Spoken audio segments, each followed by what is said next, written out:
আপনার কাছে কি জাদুকাঠি আছে? আপনি 2 মাসে 10 কোটি লোককে বাড়ি বাড়ি গিয়ে ভেরিফাই করে দেখবেন। বিজেপি বলছে তৃণমূল ভীত সন্ত্রস্ত, এসআইআর হলে তৃণমূলের ভোট ব্যাংক ধসে যাবে, তৃণমূল হেরে যাবে। আজকে তারিখটা লিখে রাখুন, আমি তারিখ দিয়ে আপনাদের সামনে বলে, এখানে প্রায় 50টার বেশি ক্যামেরা রয়েছে। বিজেপির ক্ষমতা থাকলে চ্যালেঞ্জ অ্যাকসেপ্ট করবে। আপনি এসআইআর কত ক্ষমতা আছে আপনি করুন, আর আমরাও আপনাকে চ্যালেঞ্জ করছি, একটা লোকের যদি নাম বৈধ ভোটারের বাদ যায়, বাংলার ক্ষমতা কি দিল্লিতে 2023 সালের অক্টোবর মাসের ট্রেলার দেখিয়েছিল। আগামী দিনে আপনাদের পুরো সিনেমাটা দেখাবো। বাংলা, গুজরাট, মধ্যপ্রদেশ এক না।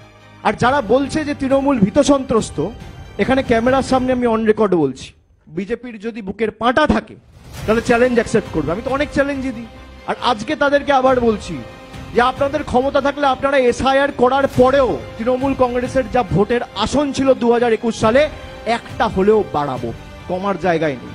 আর বিজেপিকে 50-এ নামাবো। ক্ষমতা থাকলে চ্যালেঞ্জ অ্যাকসেপ্ট করুন। আর যদি আপনারা এসআইআর করেও গোহারা হারেন, তাহলে বিজেপির নেতারা অন্তত পক্ষে একটা আন্ডারটেকিং দিয়ে বা বাংলার সংবাদ মাধ্যমকে ডেকে সাংবাদিক বন্ধুদের সাক্ষী রেখে বাংলার 10 কোটি মানুষের সামনে বলুক যে আমরা যদি 2026-এ হারি আর তৃণমূলের আসন সংখ্যা একটা হলেও বাড়ে, আমরা 1 সপ্তাহের মধ্যে 2 লক্ষ কোটি টাকা বকেয়া ছেড়ে দেবো। না হলে আপনারা যা বলবেন আমি তাই করব। আমার ওপেন চ্যালেঞ্জ বিজেপির নেতাদের কাছে। যায় একটা বৈধ ভোটারের যদি নাম বাদ যায়, বাংলা থেকে 1 লক্ষ লোক গিয়ে ইলেকশন কমিশনের অফিস ঘেরাও করবে। ক্ষমতা থাকলে অমিত শাহ, দিল্লি পুলিশ, তারা নিজেদেরকে হিন্দুদের রক্ষাকর্তা বলে দাবি করেন।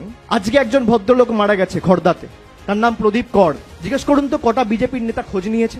মমতা ব্যানার্জি ভোট ব্যাংকের রাজনীতি করে। প্রথম যদি তার বাড়িতে কেউ গিয়ে থাকে, সাহায্যের হাত বাড়াতে তৃণমূলের লোকেরা গেছে। এসআইআর ঘোষণা হওয়ার পর থেকে এই রিজেন্ট কলোনি, নেতাজি নগর, 2 জন ব্যক্তি মারা গেছে। কালকে এসআইআর ঘোষণা হয়েছে, আমি তার পরিবারের সদস্যদের সাথে যোগাযোগ করেছি। আমি জানতে পেরেছি যে কালকে এসআইআর হওয়ার পর, ঘোষণা হওয়ার পর ভদ্রলোক এতটাই ভীত সন্ত্রস্ত হয়ে গেছে যে কোনোদিন নিজের শোয়ার ঘরে গিয়ে তিনি ছিটকানি আটকে বা দরজা বন্ধ করে কোনোদিন ঘরে শোয় না।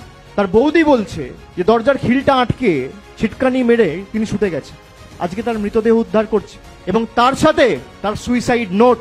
সেই সুইসাইড নোটে প্রয়াত প্রদীপ কর, যার 57 বছর বয়স, তিনি বিয়ে থা করেননি, অবিবাহিত, তিনি লিখছেন আমার মৃত্যুর জন্য দায়ী হচ্ছে এসআইআর এবং এনআরসি। আর কত রক্ত চান জ্ঞানেশ কুমার? আর কত রক্ত চান অমিত শাহ? এত ঔদ্ধত্য, এত অহংকার, মানুষের প্রাণ, এদের তো কোনো যায় আসে না। মানুষের প্রাণের তো এদের কাছে কোনো দাম নেই। আমাদের কাছে তো মানুষের জীবন বা মানুষের প্রাণ অমূল্য, মূল্যাতীত, মণিমুক্তের মতো।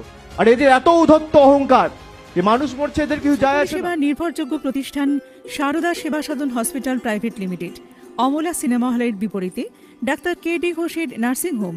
এখানে যত্নের সহিত সাধ্যের মধ্যে স্বাস্থ্য পরিষেবা দেওয়া হয়।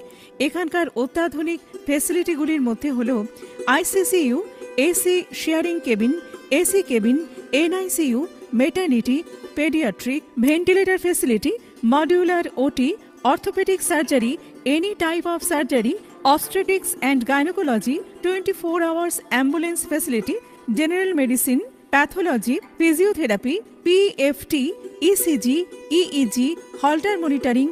এছাড়াও থাকছে daily OPD service, 24 hours emergency service. আমাদের ঠিকানা বারাসাত রোড, নোনা চন্দনপুকুর, ব্যারাকপুর, অমলা সিনেমা হলের বিপরীতে, কলকাতা 122। যোগাযোগ 03325920006। মোবাইল নাম্বার 9433389740 এবং 9433389739। Sarada Seva Sadan hospital private limited.